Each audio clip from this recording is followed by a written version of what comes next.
name is Kelvin Keltie. We're going to talk about why we need healthcare reform. So if you're the average American and in need of healthcare, you go to the hospital, receive the care that you need, and then go home. But a few weeks later, you receive a bill. The insurance company doesn't cover some of your care, so the bill could be in the thousands or tens of thousands of dollars.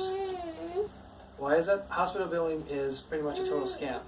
Insurance can help, but that also costs a lot of money too. The fear of medical debt forces us to pay for medical insurance. American healthcare isn't even the best in the world, but we pay more on healthcare than any other developed nation and receive the same care.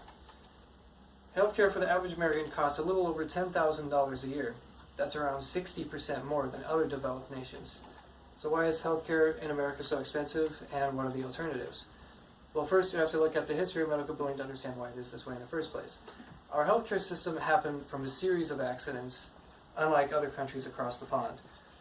After World War II, many European countries required the government to step up to provide healthcare because that was the only entity that had enough power to do so. America, on the other hand, had plenty of money and wealthy companies enough to do so, to start a private insurance company industry. So around this time, doctors are becoming better educated and could perform more medical procedures, and there was a lot more money to be made, so the hospitals had to figure out how to draw in more patients. When the Great Depression hit, this problem became even worse. People only went to the hospital if they absolutely needed to because money was a big issue. A prepaid system started that would guarantee hospitals payment from those that bought it, but it still wasn't very popular until about World War II. This was when the United States was still recovering from the Great Depression, and with the war taking many workers away from the factories, it was hard to find labor. Government implemented wage restriction, made it even harder to attract workers, so factories had to come up with a way to bring people in. So they started offering non-cash incentives such as health insurance to attract the manpower that they needed.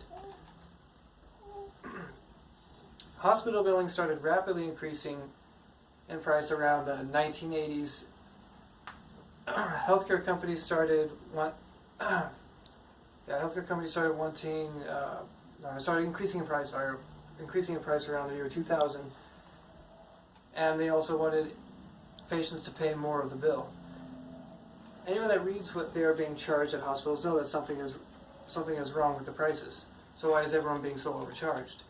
These insurance companies started asking for discounts to work with hospitals. Hospitals needed the business that these insurance companies would bring,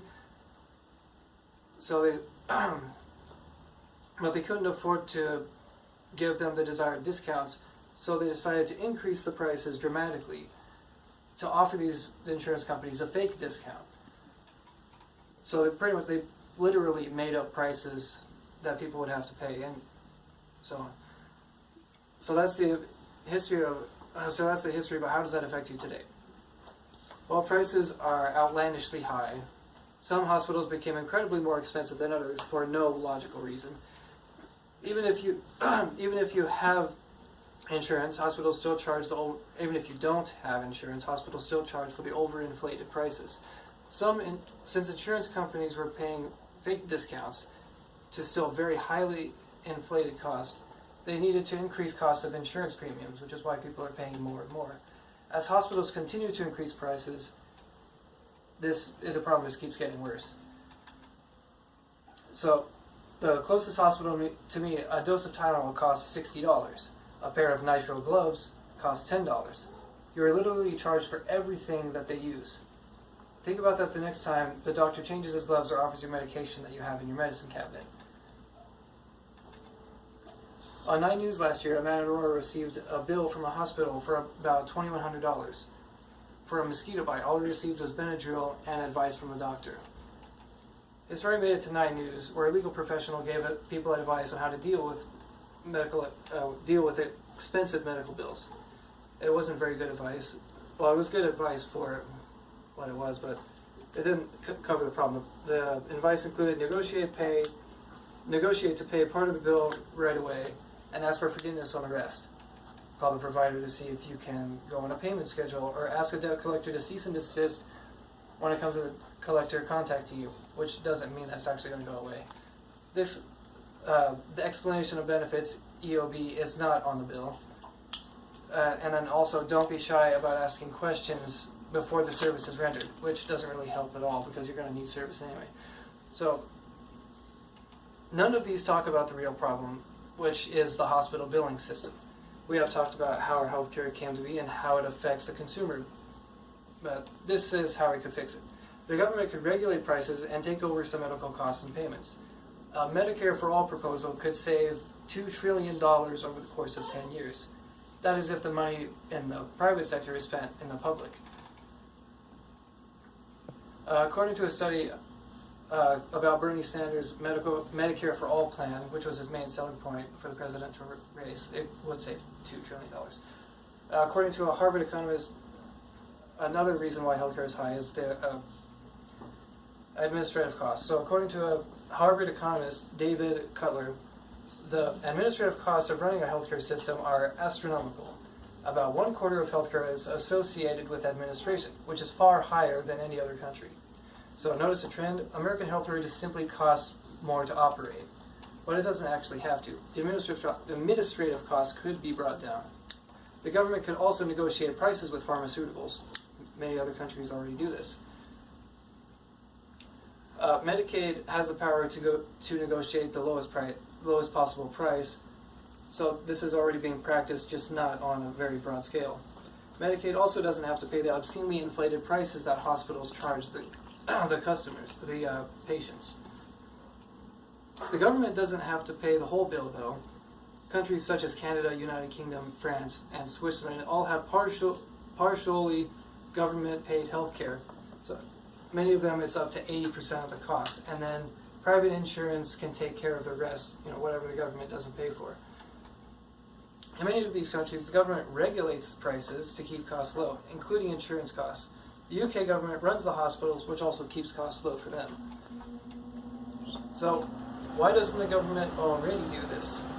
Insurance and healthcare lobbyists spend hundreds of millions of dollars to fight healthcare reform just to keep the status quo. So basically, these companies are spending money to make sure that you keep paying them money. So we've talked about the government potentially running healthcare. So let's talk about the effects of that happening. So there's a few solutions. So what would those effects to healthcare reform on America be like? Americans could save money when reducing the middleman, or even spend less amounts, but never worry about their surprise out-of-pocket fees or out-of-network costs. With insurance being available to everyone at a much lower cost, at potentially much lower cost, people would no longer need to wait and see if they get better before going to the doctor just to try to avoid some unnecessary doctor visits. This method of wait and see often lets illnesses progress into more expensive treatments, so money could be saved by having early checkups, which should be strongly encouraged. So, yeah, no one would have to pick up what insurance. So if this were to work out, no one would have to pick up what the insurance company refuses to pay. Currently, 1/4 of all bankruptcies are due to medical bills. This would no longer be a reality. Employers would no longer have to offer cheaper health insurance and could instead use that money for higher wages to offset the higher income taxes. But again, there would be lower insurance premiums with higher regulated healthcare. Which would this all sounds like a lot of reduced stress, but there are some that would not benefit from it. There would be some insurance company job loss, with everyone no longer requiring health insurance or not as much health insurance. These health insurance companies could reduce their workforce. As of 2012, there were about 460,000 people working in the health insurance industry. A few of these people would need to find other work, and if this move was expanded over a period of time, then the suffering could be minimal. This wouldn't be a problem if hospitals never started overcharging customers to begin with, letting private insurance become a multi-billion-dollar industry and pretty much a non-official requirement of being an American. Other top healthcare systems in Europe use private insurance as a backup, not the primary.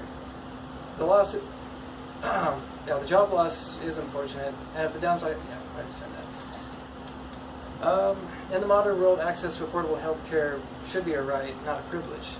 So to sum this up, America has many problems that should be taken care of, and this could potentially reduce the famous healthcare issue in America.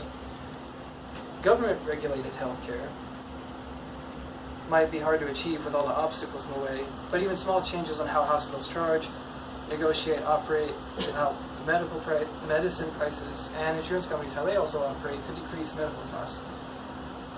American healthcare isn't the best in the world, and it's the most expensive of developed nations.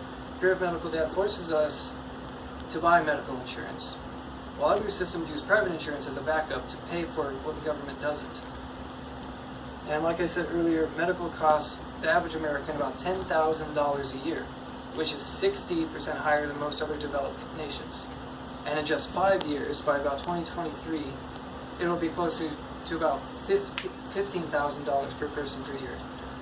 So we actually are not getting sicker, require more healthcare than other countries, actually require about the same. And actually, Americans on average are getting healthier, but health costs just keep getting higher. But they shouldn't have to. So we shouldn't continue this dance of death and should change how our healthcare system works.